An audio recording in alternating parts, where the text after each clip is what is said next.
Troisième prix. Catégorie adulte. Sandy Sasseville. L'écho des lames de fond. Les bourrasques soulevaient les boucles de mes cheveux. Les yeux fermés, je tenais la balustrade à deux mains. Mes jointures blanches, mes joues rosies par le vent, emportant aussi mon esprit. Mes habits fouettant la cadence, le ressac en contrebas tambourinant, mon cœur s'emportant. Chaque fois que j'avais aperçu un grain de sable à l'horizon, chaque fois que les rumeurs au village s'emballaient, chaque fois qu'un pressentiment m'envahissait, j'avais enfilé mon manteau, parcouru notre demeure.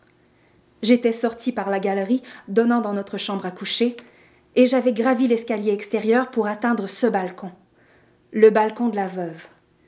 Surplombant notre demeure ancestrale, cette courte terrasse entourée de garde-corps donnait un panorama à perte de vue sur l'océan qui s'élevait devant nous.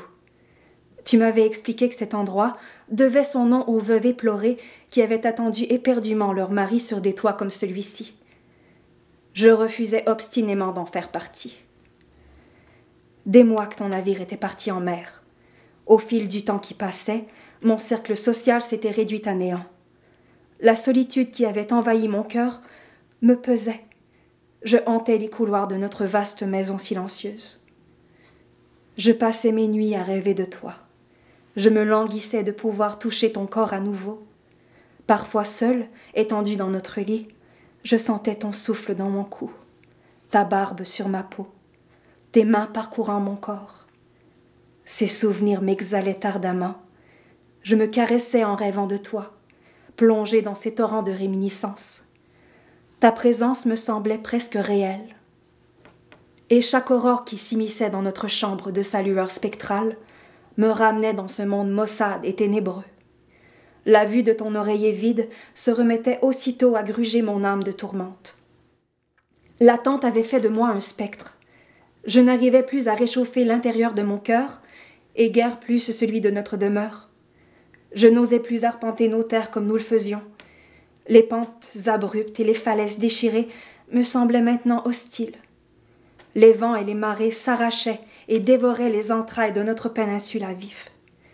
La maison de tes ancêtres, bien ancrée sur ce roc, qui me paraissait auparavant défier d'un œil hautain les lames qui se brisaient sur les parois rocheuses, m'était apparue s'être transformée en une ombre s'élevant en promontoire d'un précipice informe, telle une gencive édentée dans une mâchoire de lépreux. Se ressaisir, je devais me ressaisir. Ton voyage en mer allait finir.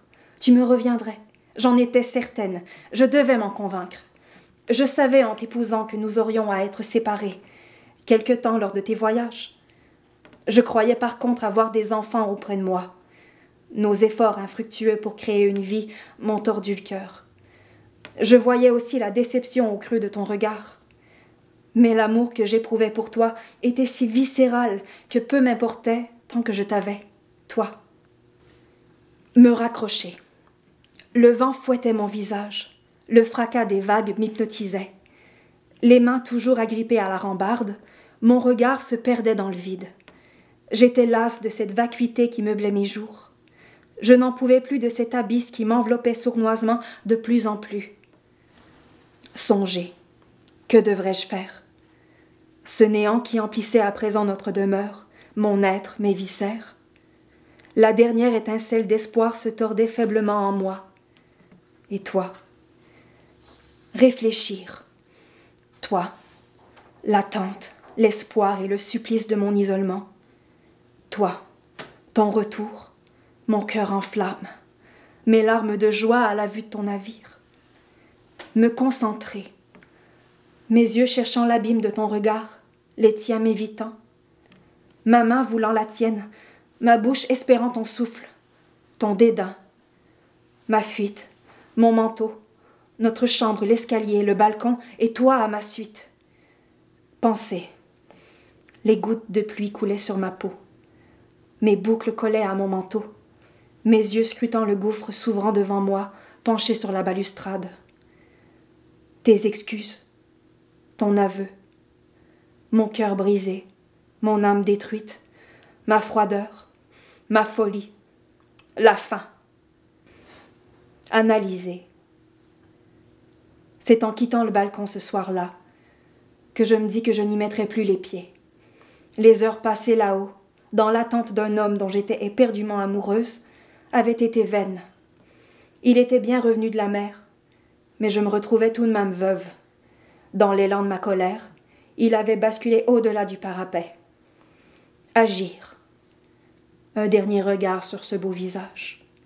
Un dernier baiser sur ses lèvres refroidissants et une dernière poussée vers l'écho des lames de fond. C'était la place idéale pour son dernier repos, dans un endroit aussi froid et aussi sombre que mon cœur trahi.